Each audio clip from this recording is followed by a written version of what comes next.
Hello, everybody, and welcome on into Sidelines, presented by Visit Potter Tioga. On today's show, we talk baseball, we talk track preview, and we talk spring break trip for softball.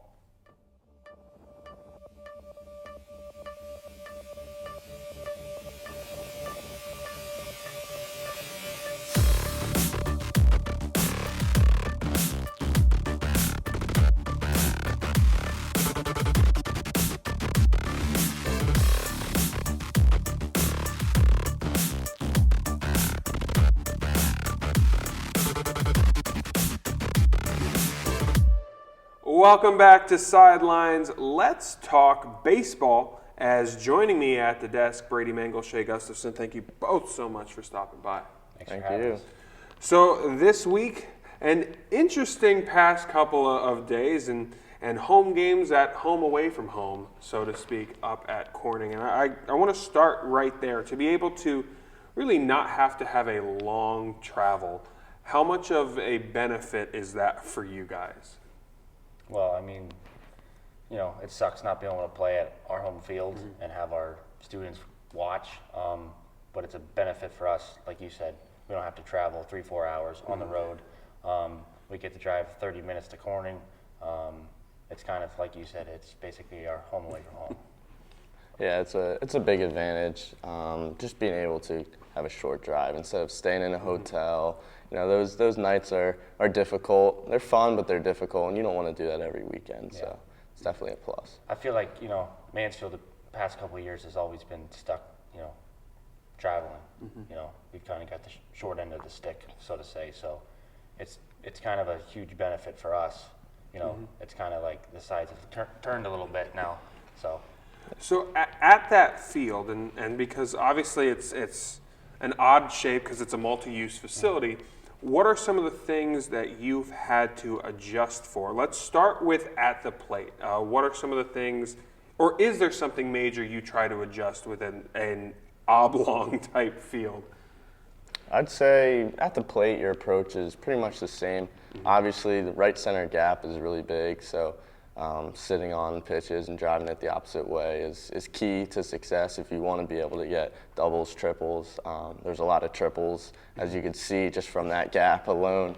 And I could also talk from a fielding perspective as well. Being in center, you have to kind of shade towards that gap in right center. So there's definitely a different way you can play, but hitting, it's kind of the same approach to some degree. yeah, I was going to hit that too. You kind of obviously beat me to it, but right center gap is, you know, what is like 480 to the fence. So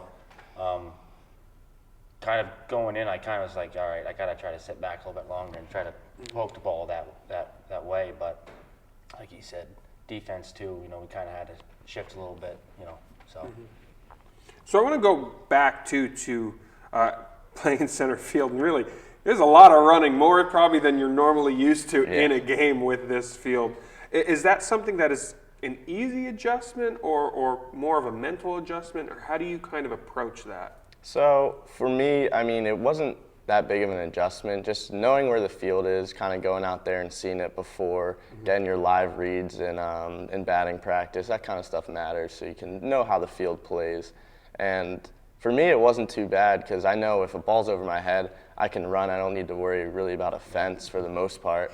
I can freely run and try to get under it or try to get around. The most difficult part was getting around those balls in the outfield and really, I mean, if a ball's in the gap, you know they're going to be on third pretty much. So. And then Brady, two different positions played this last couple of days, and I want to ask, because obviously the turf field, the bounce is more than you're going to normally get on a dirt field. So how do you adjust to that at each spot? Well, I mean, growing up, I always loved playing baseball on dirt, but, you know, getting a little older now, I would rather play on turf because you get true hops. You can read the ball a little bit better. So playing at Corning, you know, going back to us having to travel there has been an adjustment for us because I think the turf kind of saved us a little bit. So, you know, it's just kind of going back to the basics, footwork, hands, and, you know, see what happens. And then for you, that second game, the Shepherd game, we're looking forward, moving to third, playing there. You look natural there at third base. What were some of the keys for that adjustment for you? Well, I mean, an infielder to me can play anywhere. So I played a little deeper at third because I thought the ball was going to bounce a little harder off the turf. So I played a little bit deeper, and I think that was able, I was able to get those angles towards my left. So that was basically the biggest thing for me is I just, kind of took a little bit step back and tried to catch the ball and throw it first. So let's kind of break down these games. The Sunday, was a cold, kind of miserable weather type game for a 7 and a 9. What do you have to do to adjust to the Pennsylvania weather? Well, I guess New York in that case, but the weather not cooperating in the slightest with you. How do you try to adjust to that? Well, I mean, going back to our first game of the year, we played Glenville, and it was 25 degrees. So, I mean, we've kind of been used to that cold weather so far this year. So, I mean, it was kind of just like expected, I guess, for us. Biggest is just bundle up's biggest thing. I mean, that's how I usually wear 3 layers. I wear 3 layers as well. When it's cold, so have to. But mindset. I know a couple guys on the team were always preaching, hey, they're going through the same thing we are. So to kind of sit back and say, oh, it's cold, I can't feel my hands, or I'm freezing, it's just kind of, I guess, battle through it. Yeah, you have to. And I mean, games are long too, but you have to just be mentally in the game and just. It's something we have to play through being in this location. So let's break down that first game, a victory over Westchester. What were some of the keys to finishing that first game on top? I'd say timely hitting. I mean, being able to get hits in big spots, being able to put runs on the board. Defense was good. I mean, that's the first game, so we have to come out strong on the doubleheader. So yeah. Getting our first conference win there was, big against a team like Westchester, who's been at the top, for the past couple of years now. So I think that was kind of the stepping stone for us. So to piece it together now, we got to have the pitching, the defense.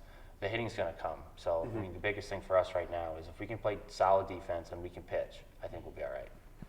And then, so I guess to that point, then what can you take away from that second game? It was a battle there towards the end, trying to come back in that game, but what can you take away from that second game, that loss to Westchester? Pitching. I mean, we had a pretty bad inning, where walking guys, make an error. If we do that consistently against East Stroudsburg, Millersville, the big names, we're gonna fall short. So just comes down to throwing strikes and playing defense. I mean, I agree with everything you said. That's pretty spot on. I mean, like I said, our hitting, I think it's gonna, it's gonna be there. So the biggest thing for us is defense, and that comes from all 9 guys pitching, and guys in the field, and like Shay said about being in the game mentally. It's every single pitch. And then let's switch to the Shepherd game and able to get that 9-inning victory over that team. What was the key in that one? Pitching and defense. Yeah. Luke started off, I thought, he struggled a little bit to find his own, but then he found his groove. I think he made it to the 4th or 5th. I'm not really sure. And then Bobby came in and, he just was, very effective, basically. Kept them off balance, and the defense was there, Yeah. And then, well, I'll let you talk then. Hitting, whatever. I was going to say, just throwing strikes. You're in a big ballpark. Ball's not going to leave like at Shepherd. I mean, when we played there, all the home runs they hit at their field. So you can kind of throw more pitches in the zone and not get beat the same way. So they did a good job of throwing strikes. And the wind was brutal. And the wind, The wind was swirling, so I mean, anything they mashed a few balls. I thought, okay, that's hit, and then the wind stopped. Yeah. So. Yeah. Hadn't lofted up. Yeah. Sure made it easy for you guys to get under it. Yeah, it did. Definitely did. Knock down some of those balls. And in center field, some of them were hit pretty far, but I mean, fence is even further. So. Yeah. So now looking forward to East Stroudsburg this weekend. The schedule in this conference does not get any easier any week. It is a rough, tough conference. What is going to be, although maybe again echoing what we've said, but in that matchup with that team, and Brady, you know that facility for the games that you'll have to do there.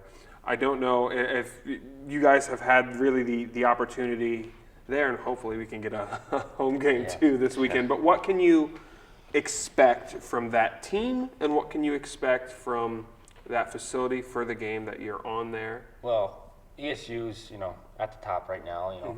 They're a very well put team. So us going into it, pitching and defense has to be we can't afford to walk guys because ESU's going to steal second, and then maybe bunt the guy to third, and then there we are with one out with a runner on third. So the biggest thing for us is to minimize the walks, throw strikes, and trust our defense. Like I said, the bats are going to come.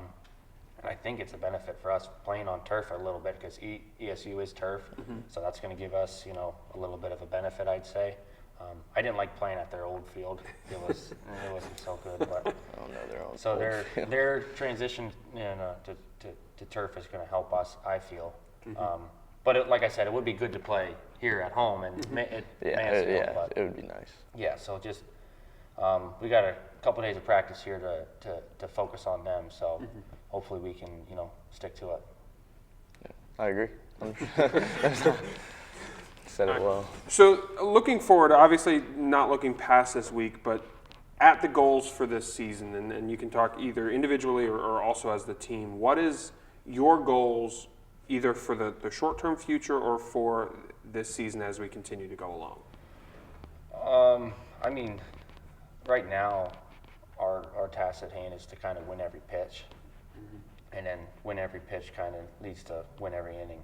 Win every inning kind of leads to win every game. So, realistically, that's obviously not going to happen because the game of baseball is the hardest sport to play. I feel so.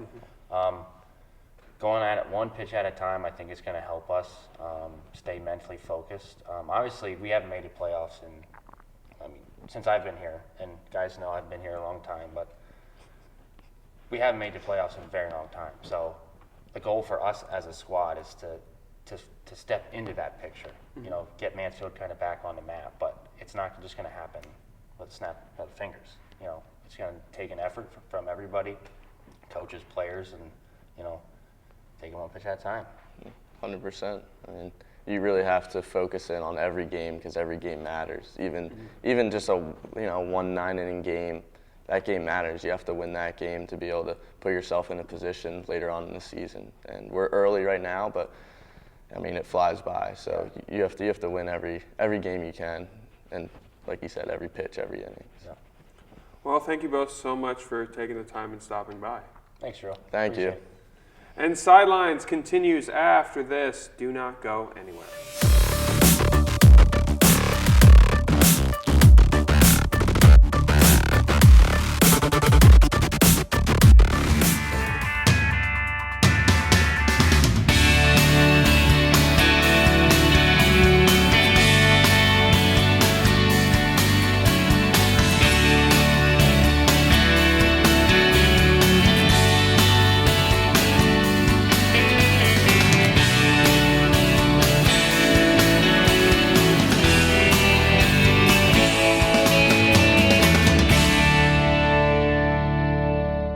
It's all part of Mother Nature's perfect blend, the keystone of the Keystone State. Visit Potter Tioga, a 2-county scenic outdoor haven conveniently located, yet worlds apart.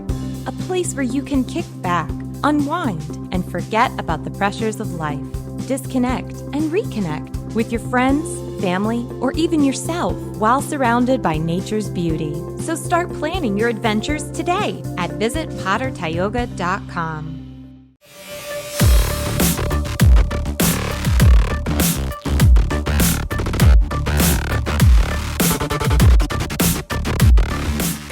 Welcome back to Sidelines. Let's talk softball now. As joining me at the desk is Alexis Easling and Lacey O'Donnell. Thank you so much for stopping by. Thank you for having us. Yeah, thanks. So let's talk about kind of the start of this season thus far and the spring break trip. First, how did it feel to be able to go back on one of those? You going? It felt really good. I mean, just to be out there and get games in before conference play is really nice. I mean, especially after last year, like just jumping into conference play was kind of difficult on everyone because, I mean, this is a time where we like learn who people are, like on the field, off the field. And even there's a lot of bonding like off the field that you do too. So, I mean, I think that's all really important to our success. Yeah, it was nice to be able to get out on the field, and we were blessed with like really nice weather, and just being able to see what we have and what we need to work on before we start conference play is important.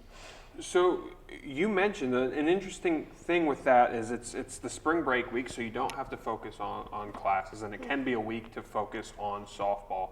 How much of a benefit is that week, do you guys think, going forward, to have that week where it can be strictly focused on softball? I think it's really nice because it gives us the time, like you said, we can all just focus on each other. And like a lot of times, like we are filled like our schedules are just maxed out. So it's like hard to concentrate, or you're hard to get everyone like super energetic and like ready to go to practice because some person may have something going on outside that you don't really know. So like just to have that time period where everyone can just focus on softball and like be excited to be there and like have none of those outside stressors, it's like really nice. Yeah, it was great, and really the only people that have had the opportunity were 6 seniors and Danny to even go on the spring break trip prior. So everyone was new and fresh, and it was good to just be able to focus on what we need to do to get better without any outside stressors. So the team camaraderie aspect of it, you guys are down there, you're staying in a hotel room, you have a 12-hour bus ride to get down there, but what is the benefit of that aspect of things, of being able to have those team bonding moments while you're down there? Pure comedy. Like, we always have, like, we have a few rite of passages, so one being karaoke. Everyone has to do some form of karaoke on the bus. Shout out Bob the bus driver for bearing with us on that. And we also do a skit, so everyone has to do a skit when they come in. And it's really fun because a lot of times that ends up like making fun of people, but in a way that's like really good for the team, and you just learn more about each other. And like, so like at the end of the day, like, yeah, we're a team, but like it's about the relationships you build off the field too. So like that's really nice to actually have that development. Yeah, and on the field, you're not always around the people that you see outside every day. Like as an outfielder, I'm not around my roommates and people that I'm around constantly. So it's nice to be able to go on spring break on the field and off the field and be able to bond with them more, because a lot of us just joke around, listen to music, dance. It's just fun. Yeah, friendly roast every once in a while. Great, right? Absolutely. So let's talk about the on the field aspect of it too. What were some of your biggest takeaways from the week? I think one of the major ones was that we have the talent and we have the means to produce. It's just being able to put it all together coming into conference play.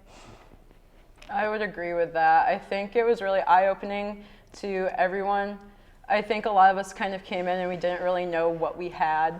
And then, because I mean, we only had like 2 fall games. So like actually seeing each other, and I mean, we only have like a very few people like actually have like actual game time experience. So coming in with like a lot of rookies and just seeing like how they act and how they play and like the mentality they bring was really nice too. So on that point, you talk about you have a young team, and you guys as really the upperclassmen and have to be stepping into that leadership role. How do you kind of approach that? Are you kind of vocal leaders, or do you try to lead by example, or is it a mix of both? I think for me personally, it's both. I don't think you can be a vocal leader without being a person that leads by example. Like, if you're going to lead and be vocal and like say things, like you better do what you say, or else like everyone's gonna be like, well, you don't do it, so why do I have to do it? But I mean, I think that's really important. And being a vocal leader, like that's something that like our team really lacks. I mean, we lost a lot of big voices, so having people that can say those things, because a lot of times we do have people that are just purely like, I don't really know, like I don't know what I'm doing. So I think just to help bring that type of clarification is really nice. Yeah, I would agree that being vocal goes hand in hand with being a leader by example too. And I think that this week, especially, people saw more of who the leaders were on our team and who we were representing. And just by cheering in the dugout is one of like the biggest things for our team. And you see who like steps up during those harder times and during those tougher moments. And you can see who stays positive and how we stay positive as a team. That's one thing I absolutely love about you guys. The chants every year. Do you have any like fun new ones for this year that you want to give a little taste here? I don't know. I can't think of any like new ones, but I mean, we just have pick our someone. joking Yeah, ones. we pick someone each year to sing "Happy Birthday" to every single game. So Kayla. Yeah, Kayla got that Vonstein one. is the birthday girl this entire year. Yep. So All right. I love it. So looking ahead as you get to conference play down the road, what are some of the things that you have to do to kind of make that next step and put like last year behind and use the growth this year moving forward? What is going to be the keys there? Just putting it all together, especially hitting-wise, we have a great hitting team, and being able to put those situations out there and just having those solid at-bats together instead of different innings. Like being able to win every single inning is going to be a key to our success this year, and not getting into those extra innings or anything like that where we did face a few times in the spring break. yeah, I think support is going to be a big thing too. I mean, just understanding that having people understand that like everyone has a role. So like getting people to understand that, and then the critical importance of everyone's role, like whether you're a starter or like the person on the charts, like everything is really important. So having someone like be able and be there to like support you on and off the field, like in a 7 or 8 inning game, and then having someone that's there when you make an error, like that stuff is like really important. And I think that if we can come together and support each other, there's no reason why we can't be successful. So let that roll right into your goals. Looking forward for the rest of the season, what is either individually or as a team your goals for the rest of the year? That's a good one. I think individually, I can start there, is my goal is to just easily be better than what I was last year. Like be a better leader, be a better defensive player, be a better offensive player, like all of those things, just like slowly but steadily like improve my own game, but then also use that to help everyone else too. So like being a better leader in the sense of, hey, like this is something that you can do, so when I'm gone, that you can continue it on. Like leaving the team in a better place than when we got in would be like my ideal goal. Yeah, and I would say for our team is to have fun in a sense. Like when we're playing, like when we're just out on practice having a good time, we're making plays and we're enjoying the game. And I think that that's like the primary thing that we have to remember is to just enjoy what we have and enjoy the moments that we still have together.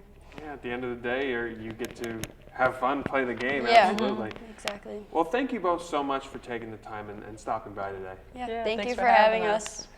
And Sidelines continues after this. Do not go anywhere.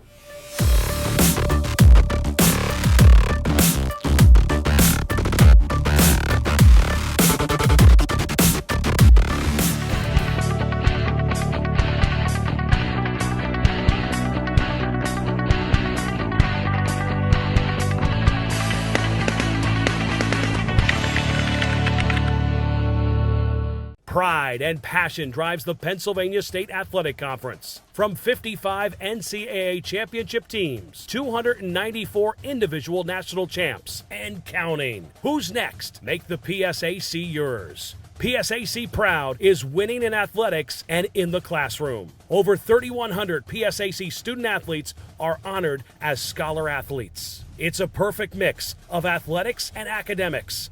It's time to make the PSAC yours.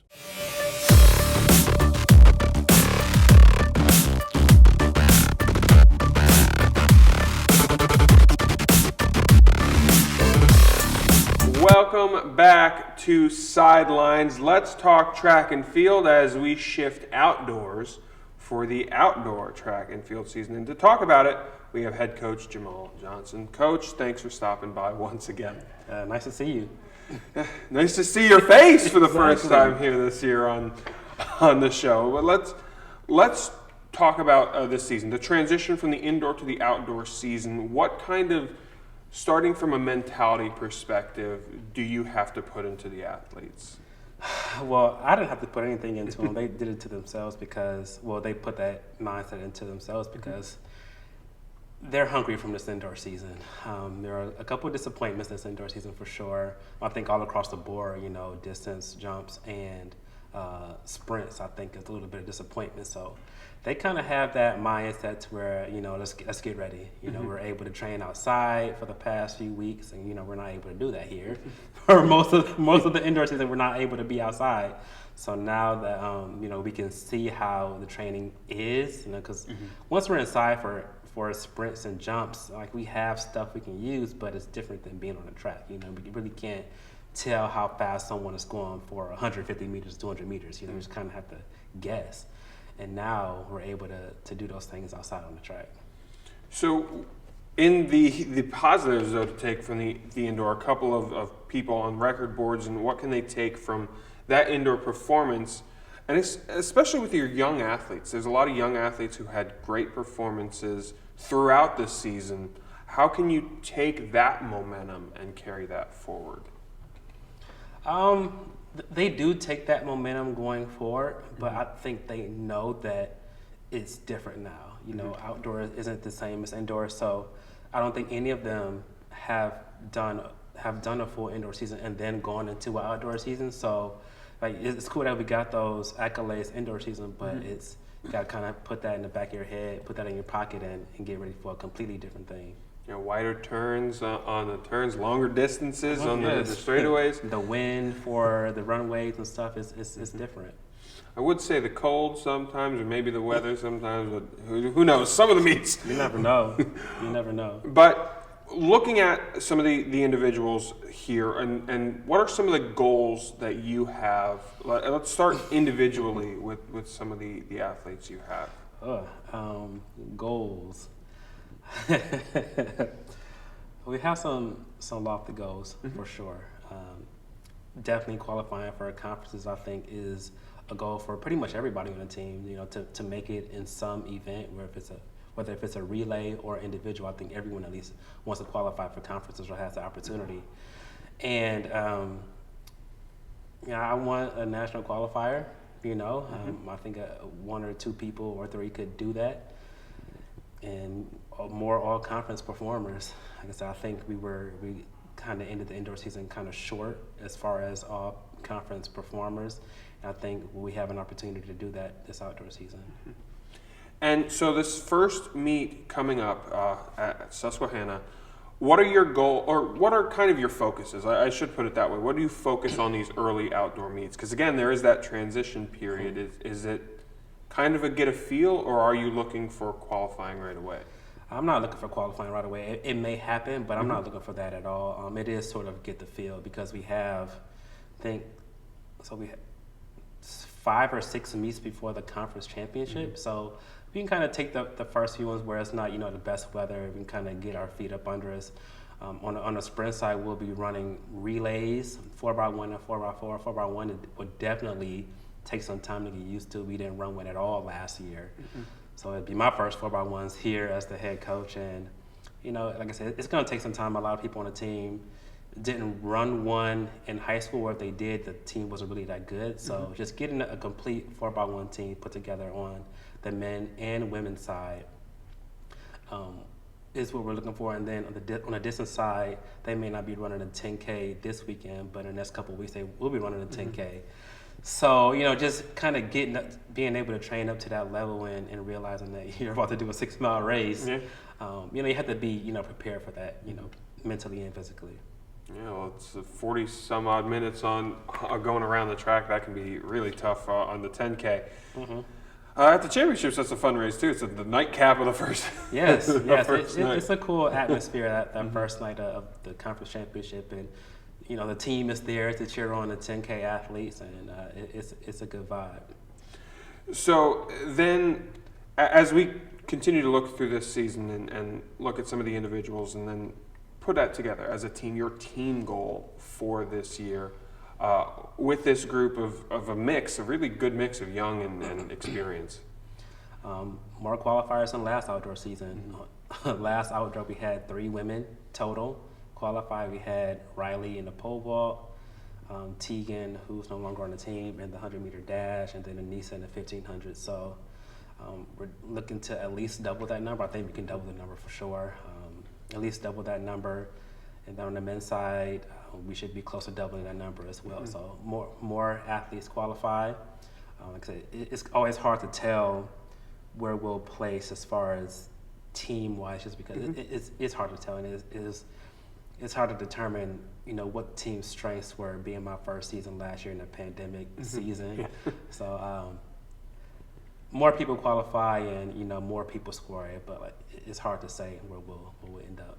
Well, looking forward to it. I know you are too. The outdoor season begins this weekend, and thank you so much for stopping by. Thank you. And Sidelines continues after this. Do not go anywhere.